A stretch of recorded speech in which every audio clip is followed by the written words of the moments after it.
وی ولې د پلاني صاحب قبر له ته ځي او ولې ته ووایي چې یالله د پلاني په واسطه باندې وی وجه دا ده چې موږ ګناهګاران یو زموږ خبرې الله ته نه رسي والعیاذ بالله زموږ د ګناهګارو خبرې الله نه اوري بعض وی باچا صاحب خواله چې ورځي نو مخکې وزیر ناسي وزیر سره به خبره وکړي نو وزیر به دې مخکې بوځي زه دغو ته وایم تاسو زموږ د عرب نه دی پیژندلی ځکه د باچا او د وزیر دا مثال ورکوئ وی څنګه زه وایم که تا زموږ رب پیژندلی وی الله سبحانه تعالی دې پیژندلی وی نو الله خو اوري خبره چې په هر ځای کې لقد سمع الله قول التي تجادلك في زوجها هغه زنانه پر رسول صلی الله علیه وسلم پسې راغلی و د خپل خاوند خبره ورته کوله عایشه رضی الله عنها وی زما او د هغې په منځ کې یو دیوال زه په اخوا کوټه کې وم هغه دېخوا پیغمبر صلی الله علیه وسلم ته لګیا وه او ما هغه وګېښوده وي بعض اواز به راتو بعض به نه راتو خو رب العالمین د هغه زنانه اواز د عرش نه اورېدلی دی لقد سمع الله قول التي تجادلك في زوجها وتشتكي الى الله دې سړي الله نه دی پیژندلی ځکه د باچا او د وزیر مثال ورکوي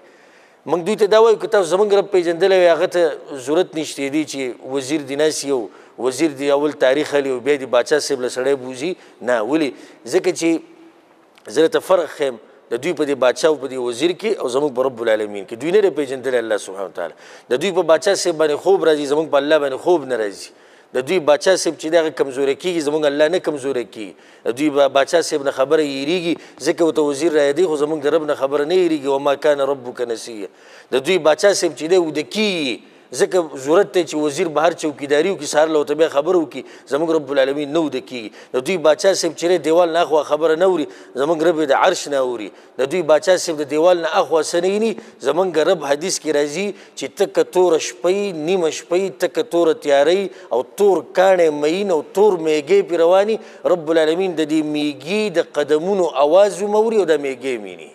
او دوی مثال ورکوي د باچا او د وزیر دا نه دي پوه شوي پیژندلی نه دی دغه رب چې چا پیژندلی نه دی دا رب نو هغه به څه د دې رب هغه توحید ومني او څه به خالص بندګي د رب العالمینو کې دا لیکلی شوي خبره تاسو ټوله در کوم چې کوم سړی په شرک کې واقع او کوم سړي د شرکي اعمال کول پوه شه چې د الله په معرفت کې کمی دی که چېرته رب العالمین په حقیقي معنو سره پیژندلی وی والله العظیم که دا تندی بل چاته ټیټ شوی وی یا د بل چاته رامدد شویلی وی یا بل چاته یې چغه وهلی وی الله سبحانه وتعالی د پیژنګلو دپاره آیت الکرسي باندې یو مثال ذکر کو که ما ته په دې کې سوچ وکړو صورت اخلاص زموږ پښتانه اکثر د منځونه په صورت اخلاص باندې کې قل هو ته وایي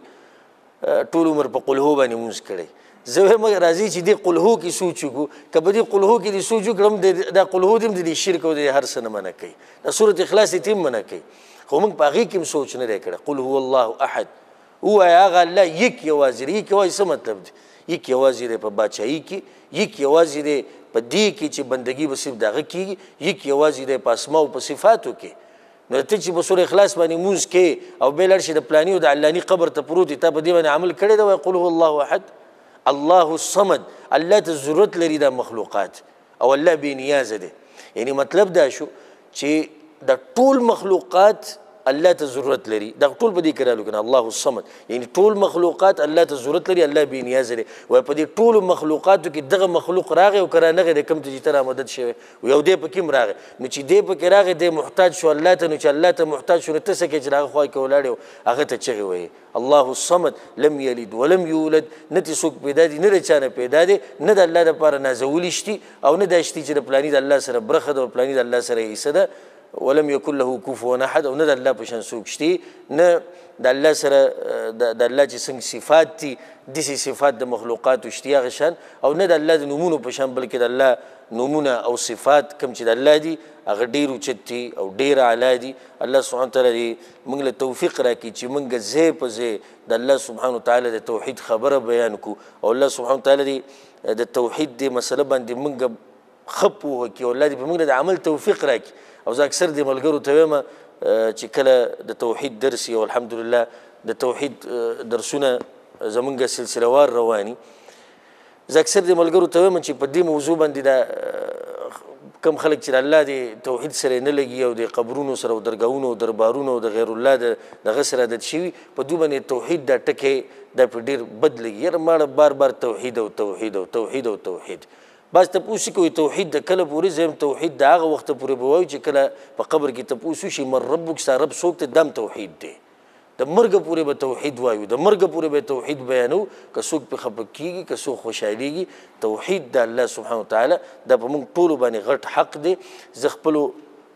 رونو ته دا وایم زه خویندو ته وایم زه میاندو ته دا وایم زه استادانو ته دا وایم زه ډریورانو ته دا وایم زه مزدورانو ته وایم زه دوکاندارانو ته وایم زه علماو ته وایم طلاب علمو ته وایم ټولو ته وایم چې توحید او توحید بنیاد په توحید باندې کېده مخکې به د آبادي برابري او که شروع دې د منځه نه وکړه یا شروع دې د ښایسته اخلاقو نه وکړه یا شروع دې د جهاد نه وکړه یا شروع دې د پستو خبرو نه وکړه او توحید دې پرېښو زه درته د کعبې په رب قسم خورم چې دا بلډینګ به دې یو څو ورځې بعد راولېږي خو صرف یې ننداره کوه دا دعوت چېرته مخې ته نه ځي چې د هغې بنیاد د توحید نه علاوه په بل عبادت باندې کېښودی شي الله سبحانه وتعالی موږ له په دې ټولو خبرو باندې عمل کولو توفیق راکړي